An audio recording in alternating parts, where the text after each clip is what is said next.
조갑제닷컴 애독자 그리고 조갑제TV 시청자 여러분 감사합니다.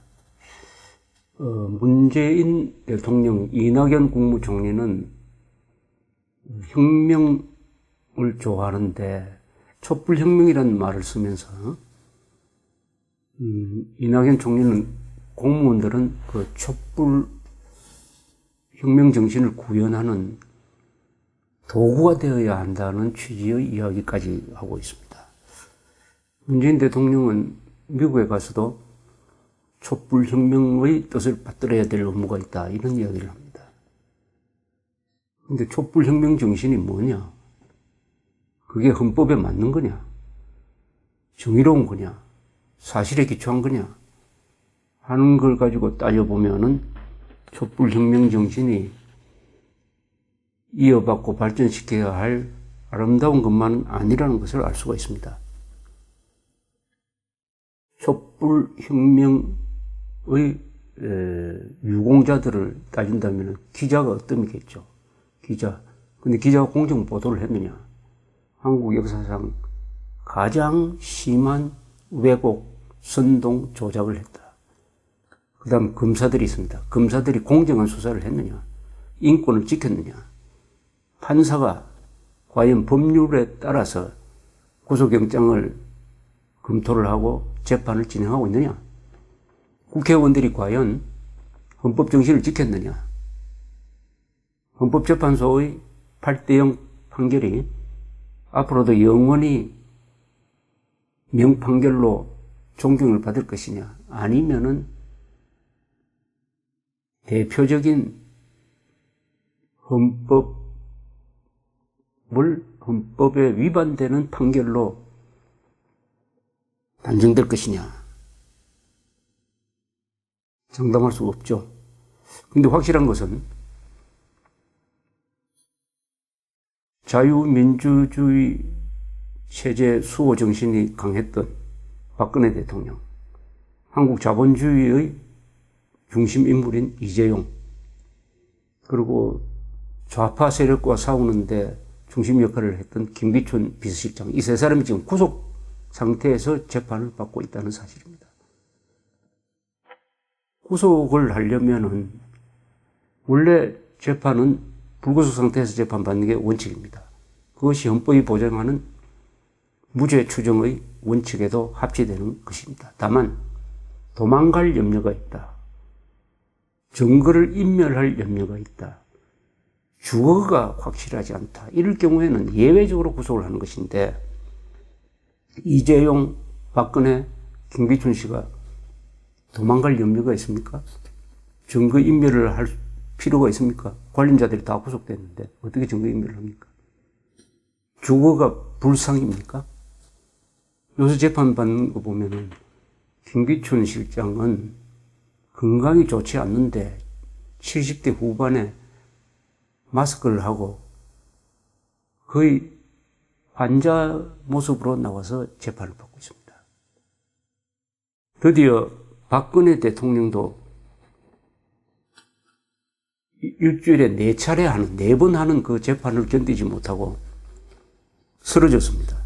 지난 6월 30일 오후 6시 30분 서울중앙지방법원 제417호 법정에서 그때 증인신문을 하고 있을 때인데 피고인석에 앉아 재판을 받던 박근혜 전 대통령이 책상 위에 머리를 엎드리고 있는 것을 최초로 인지한 사람은 대통령 뒤편에 있던 유영하 변호사였습니다.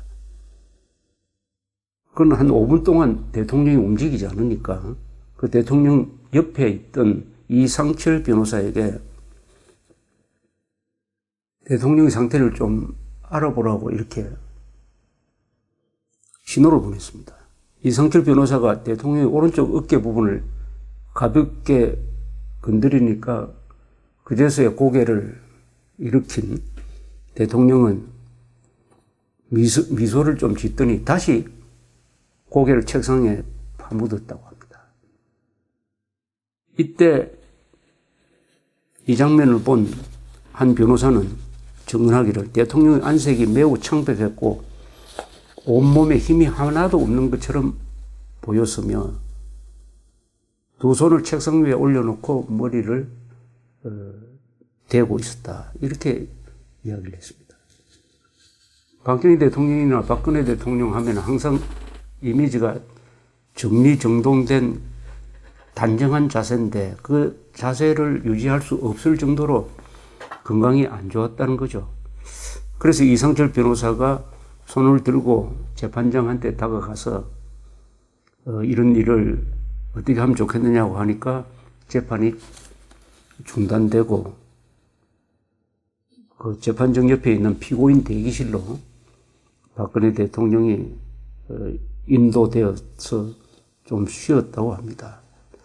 유영하 변호사는 재판 연기를 주장했고 이경재 변호사는 서울대 병원으로 후송시켜야 된다라고 이야기를 했으나 검사는 정인신문이 아직 끝나지 않았으니까 끝까지 해야 된다고 주장을 했는데 재판장이 그 정인신문은 나중에 하기로 하고 일단 대통령의 몸이 안 좋으니까 오늘은 이것으로 끝내자고 해서 끝냈습니다. 그때 재판장이 퇴장하니까 그 법정에 와 있었던 일부 방청객이 자리에 일어나가지고 검사석을 향해서 대통령이 죽으면 검사들이 책임을 질 거냐? 사람이 죽어 나가는데 이럴 수가 있느냐라고 고함을 질렀다고 합니다. 박근혜 전 대통령은 65세입니다. 65세이고 위장장애로 지금 식사를 제대로 하지 못하고 신장 기능이 좋지 않다고 합니다. 그런데 지난 3월 31일에 구속된 이후에 검찰의 계속된 신문 그리고 일주일에 4번 월화목금 4번씩 재판을 받고 있습니다. 이게 얼마나 스트레스를 받는 일인지 한번 재판정에 가보신 분들은 알 겁니다. 그리고 한번 나오면은 거의 종일 재판을 받습니다. 돌아가면 편하냐? 우리나라 감옥 생활은 흔히 안전뱅이 징역이란 말이 있습니다. 깜빵 안에서 앉아야 됩니다. 누우면 안 됩니다. 기대도 안 되고. 이 누워있는 게 적발되면은 징벌방에 보내기도 합니다. 그리고 잘 때는 깜빵 안에 그 형광등을 켜놔야 됩니다.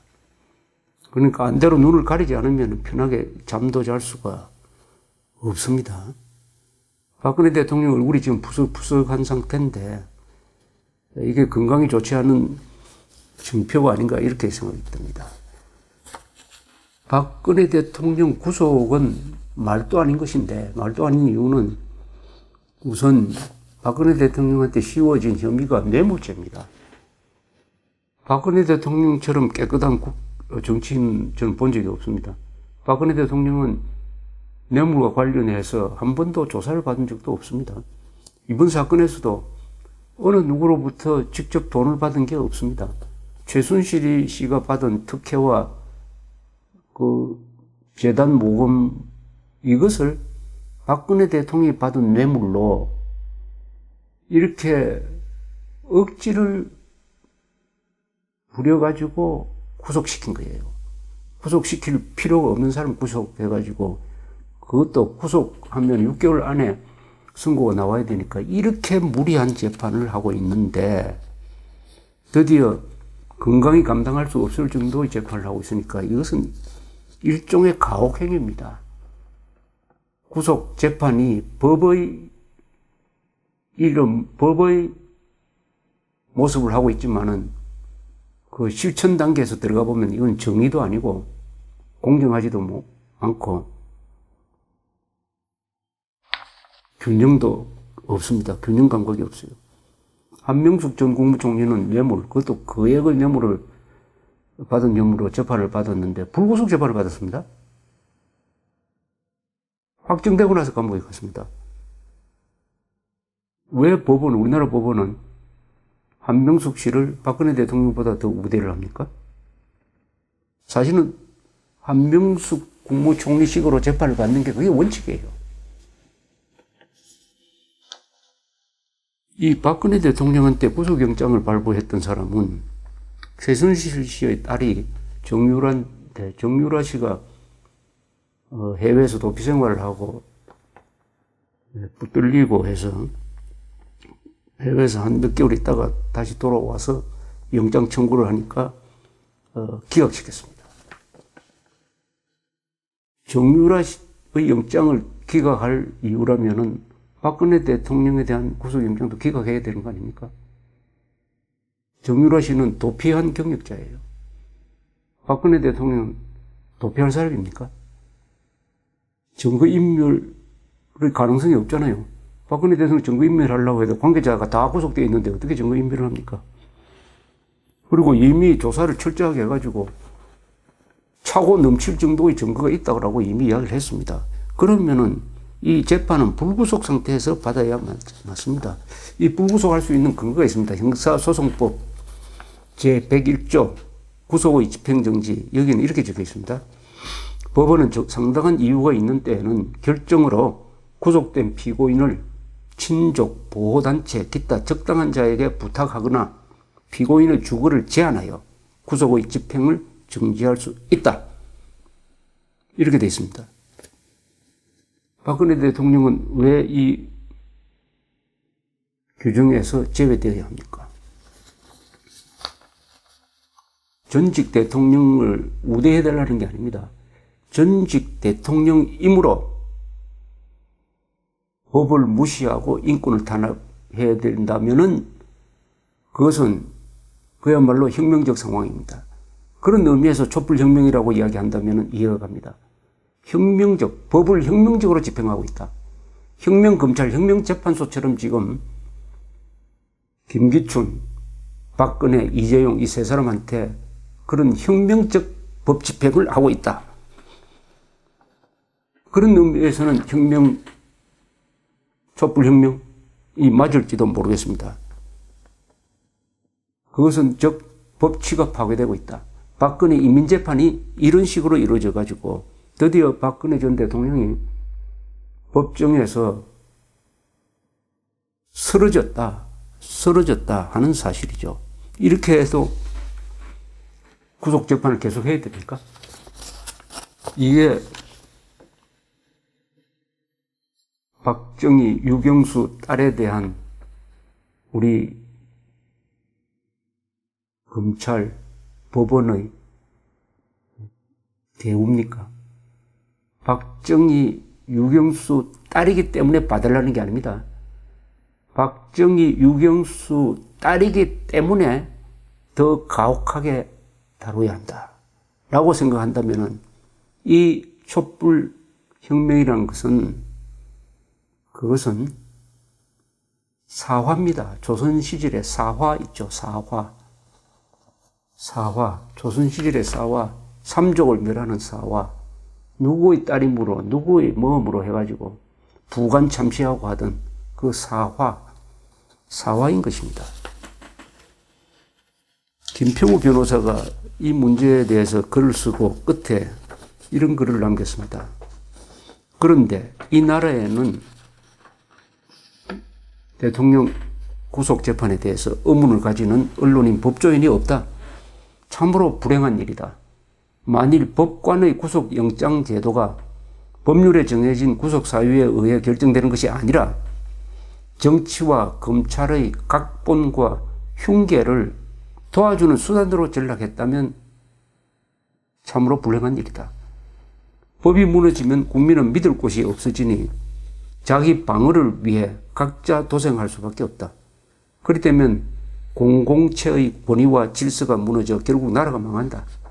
이 나라가 망할 때 망국 책임의 절반은 법조인과 언론인에게 갈지 모른다.